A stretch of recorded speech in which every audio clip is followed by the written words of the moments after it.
So I was chatting with a buddy today about the difference in the 30 and the 50 year.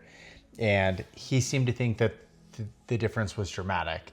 And I tried to explain to him that it's actually not as dramatic as he may think. And here's why. So if you look at a 30 and 50 year AM schedule, yes, for the life of the loan, it is dramatic, right? The entirety of the loan.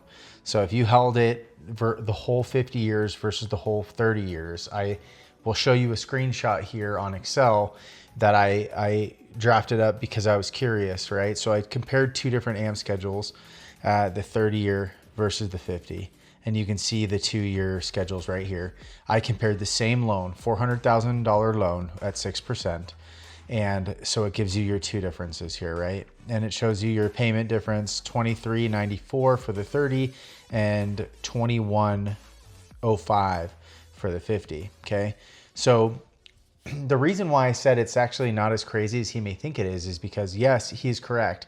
If you think about holding it for 50 years versus holding it for 30 years, you're going to pay almost double. If you look at the cost of the mortgage, it says for the 30 year, $463,000.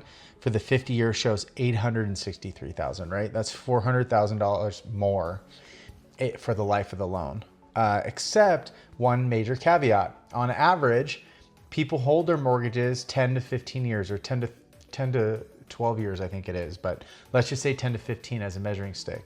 So I wanted to dive into that. So I scrolled down to the 120th payment or the 10th year and found out that the total interest paid to date was 222.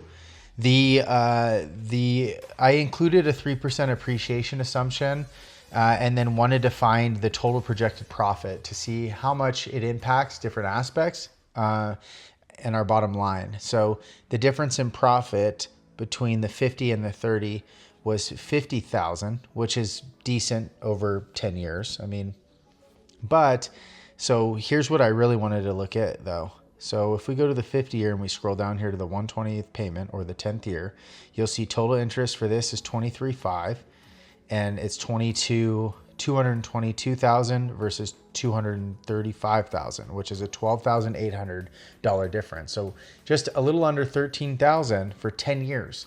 I mean, that's not that much. That's $1,000 a year extra that you're paying for a 50 year versus a 30 year if you only hold it for 10 years, which in my opinion isn't that dramatic of a change.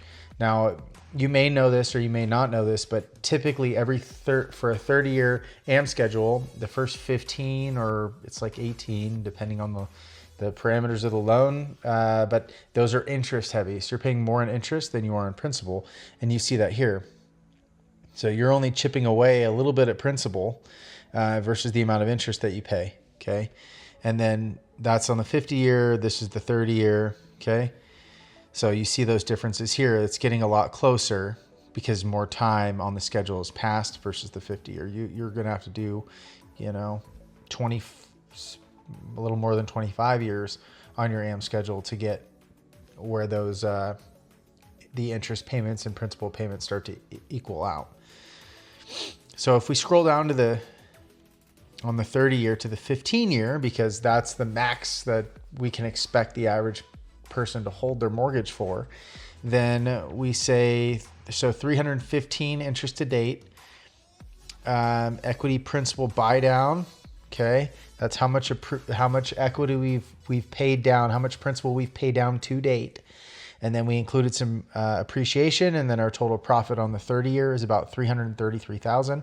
Difference in profit between the 50 is 84. So, okay, after 15 years, it starts to scale a little bit more, right? It almost doubles in the next 5 years. If we go over to the 50 year and we scroll down to the 180th payment, right, or 15th year, we're looking at a difference in interest to date of 32,000. So, it's not, at least for 10 years, it's not as crazy as you would think it would be. The 15 is starting to feel like it's getting up there a little bit. I mean, that's $2,000 a year, which still actually, isn't that much. So all in all, you decide, are you for the 50 being proposed, seeing as that there's not that big of a difference in interest, or are you completely against it, and why?